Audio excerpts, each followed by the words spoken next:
After his most famous speech, Martin Luther King Jr. faced some of the most difficult months of his life. But he did not stop. He continued his activism, and it was during this time period that he accomplished some of his most important work. Welcome back to the Learn English podcast, the podcast teaching English in context so you can learn naturally. On today's episode, I want to talk about Martin Luther King Jr. That is because today in the United States, it is Martin Luther King Jr. Day, a federal holiday that we have here to remember this important historical figure. We've done 2 previous episodes on Martin Luther King. The first one talked about his early years, and the second one talked about his March on Washington and his I Have a Dream speech. Today, we're going to continue his story and discuss what he was able to do in the months after his I Have a Dream speech. And as always, we are going to give you useful English vocabulary so you can understand the story better. If you're ready to learn more about Martin Luther King Jr. and practice your listening comprehension, then follow along because we're about to begin.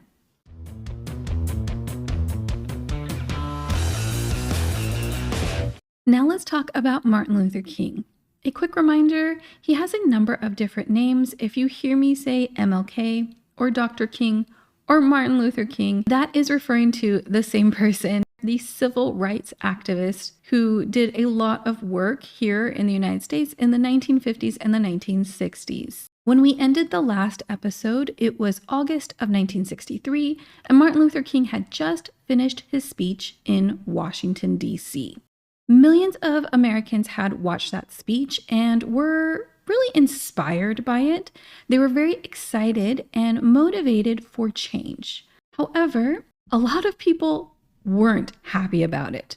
Of course, there were people in the United States who were opposed to MLK's message. They did not want the change that he was trying to achieve in the United States. And then there was also the federal government. One of the agencies in the U.S. government is called the Federal Bureau of Investigations. Usually you hear this abbreviated FBI. This is the intelligence part of the U.S. government. They monitor for threats inside the United States. During this time period, the FBI was led by a man called J. Edgar Hoover.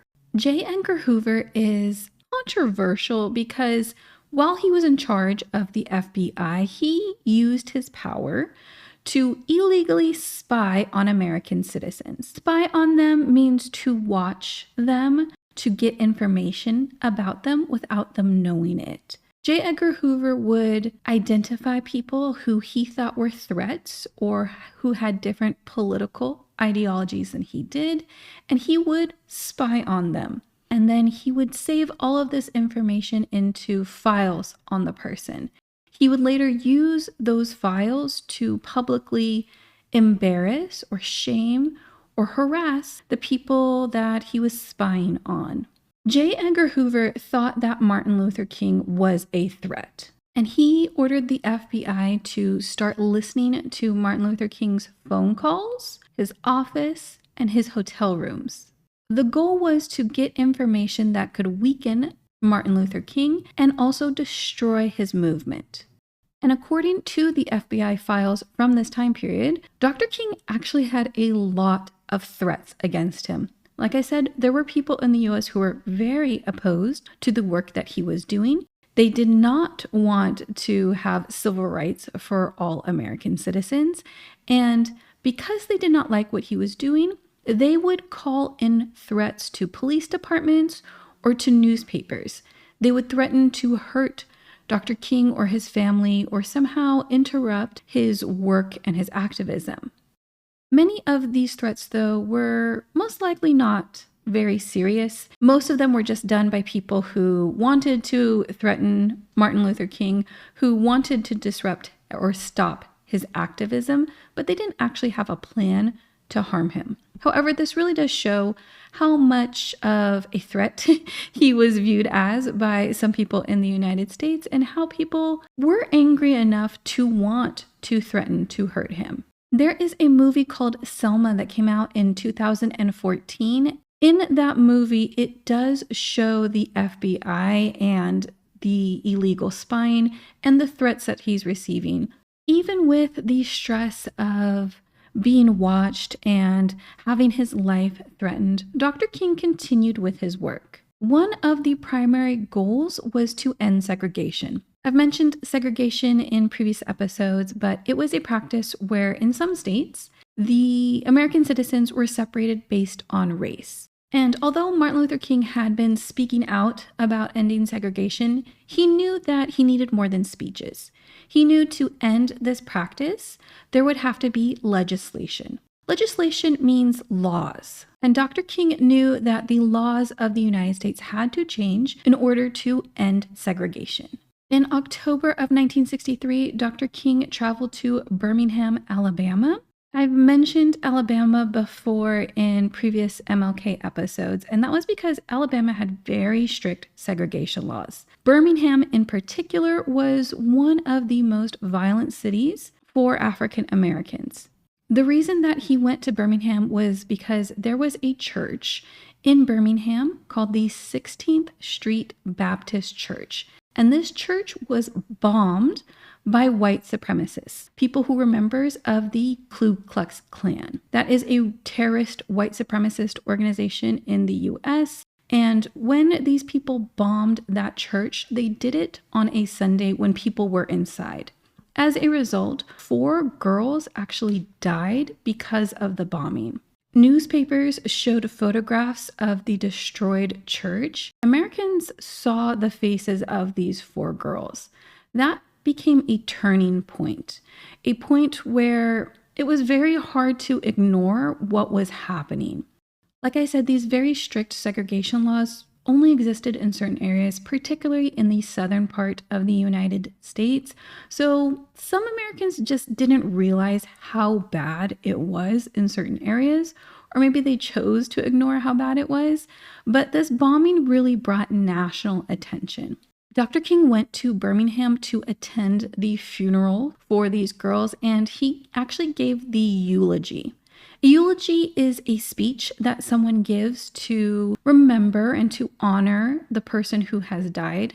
In that speech, he said that they did not die in vain. That means that their death had purpose. He used this moment to remind the country that violence would continue unless the government took action.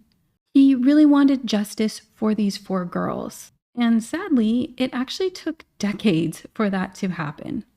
Some of the people involved were arrested in 1977, 14 years after this attack, but some other ones were not even arrested until 2002. Even though justice did not come immediately after this attack, Dr. King continued his work to push for legislation, and he found an ally in then-President John F. Kennedy. John F. Kennedy was one of the youngest presidents that we've had in U.S. history, and he was known for being a very liberal, very progressive president. He was also the first Catholic president who was ever elected, and he wanted to be the president who helped reform segregation, to end segregation. He began to support the Civil Rights Bill. This would be a major piece of legislation that would end discrimination in public places and in education. Sadly, another tragedy soon occurred. On November 23, 1963, John F. Kennedy was assassinated in Dallas, Texas. The word assassination describes the killing of a political figure, and his death shocked the country. I did an episode a few years ago, I think, about my trip to Dallas, Texas. You can go to Dallas, Texas and actually see where this assassination took place. Sadly, JFK's assassination was another reminder of the level of violence that was occurring in the country.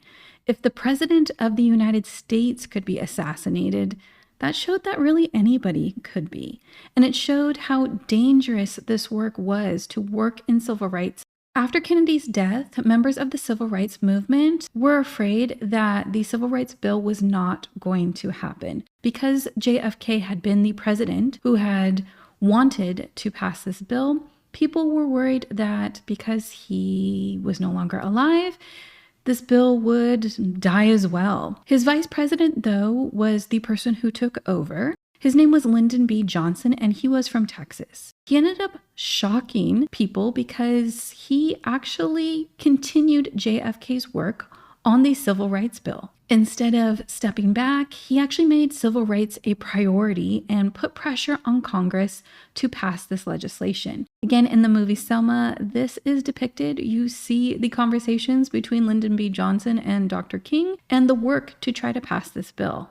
In spite of all of the instability, the fear, and the violence that was occurring, Dr. King continued his work. He knew that he had to keep the momentum, the energy of this movement, and he had to keep it in the news if he wanted to put pressure on lawmakers to pass the Civil Rights Bill. In December of 1963, Martin Luther King focused on voter registration. Voter registration is the process where you sign up so you are able to vote in elections.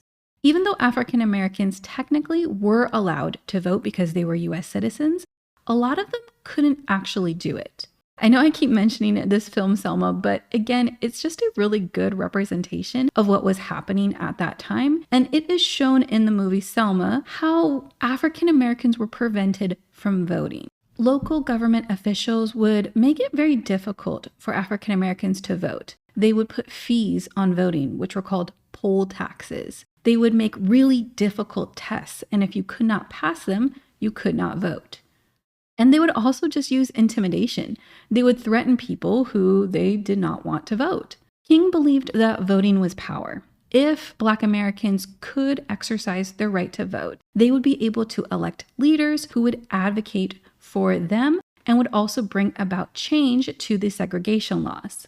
During this time, King also helped develop new leadership in the civil rights movement. He trained new leaders to stay nonviolent and how to remain calm in dangerous situations, but not back down from intimidation. He really believed in nonviolence and using peaceful protest as a method for change. In January of 1964, he was awarded the Nobel Peace Prize, becoming the youngest member to ever win it. When he accepted the prize, he said that it did not belong to him, but belonged to everyone who was a part of the civil rights movement. The people who marched, who participated in nonviolent protests, who registered voters, and who risked their lives for freedom. From his speeches in Europe, he continued his message of nonviolence, and he got a lot of publicity. He actually got more news coverage in Europe than in the United States because, like I said, there were a lot of people here who did not like his message. That international media attention really brought more focus onto what was occurring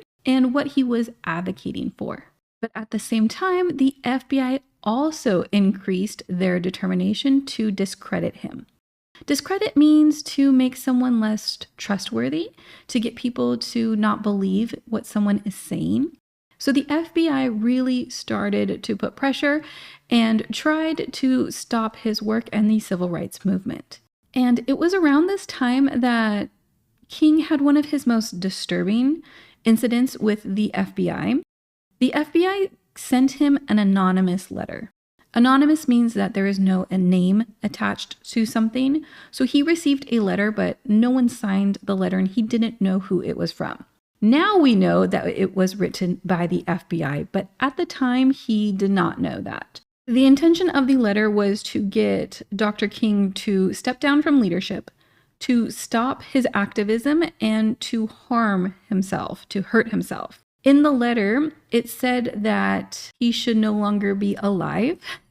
I can't actually say what it really says because YouTube does not like certain words being said. That is a very disturbing thing to do. That is a very evil thing to do, to tell someone to hurt themselves like that. But it really shows that the FBI viewed what he was doing as a threat and wanted him to stop his work. The letter came with recordings of Dr. King's phone calls of his hotel room, of the recordings that they made when they were spying on him, and the letter threatened him. But King continued to speak out, and one of his most famous lines is, "Our lives begin to end the day we become silent about things that matter. That showed that Dr. King was not going to be silent about something he thought was very important. At the same time, Congress was debating the Civil Rights Act of 1964. This was a long battle. A lot of Southern senators used the filibuster to try to prevent it. A filibuster is when you talk for a very long time and you just keep talking and you prevent the legislation from being voted on. So a lot of Southern senators filibustered the Civil Rights Bill, but it actually did end up passing. When it passed in July of 1964, it made segregation illegal and guaranteed equality under the law. This became one of the greatest victories of the civil rights movement. That same month, Dr. King published his book, Why We Can't Wait. In the book, King explains why waiting politely for social justice and equal rights was not possible. It had taken too long, people had suffered too much, and it had cost too many lives. Instead, he argued that people needed to act urgently, which means immediately or quickly. The book also included his letter from a Birmingham jail, which is a letter that I mentioned in the last episode we did about Dr. King. I would recommend reading Why We Can't Wait if you want to learn more about Dr. King's ideas and his philosophy. He was a very powerful writer, so the level of English is very high, but I do think that it is an interesting book to read. And I want to end this episode with one of my favorite quotes from Why We Can't Wait. The quote is, "A social movement that only moves people is merely a revolt. A movement that changes both people and institutions is a revolution." I hope you enjoyed this episode, and I hope you learned a little bit more about Martin Luther King and why he was so important here in the United States. He inspired millions, he helped push legislation, and he really changed the direction of the country. We're going to continue his story in future episodes because there is just so much to what he did. But for right now, we're going to pause here. And if you did like this episode, if you enjoyed it, please leave a comment. Tell me if you would like more episodes like this in the future, or if there's certain people you would like me to do episodes on. I also want to remind you to look at the description of this podcast episode. There you will find helpful links and today's vocabulary list. If you enjoyed the episode, share it with someone who is also learning English, or you can leave us a rating on whatever app you're using to listen to this podcast on. You can follow us on social media or go to our website, learnenglishpod.com. And remember to follow the show so you don't miss our next episode when it comes out next week. Until then, keep learning English.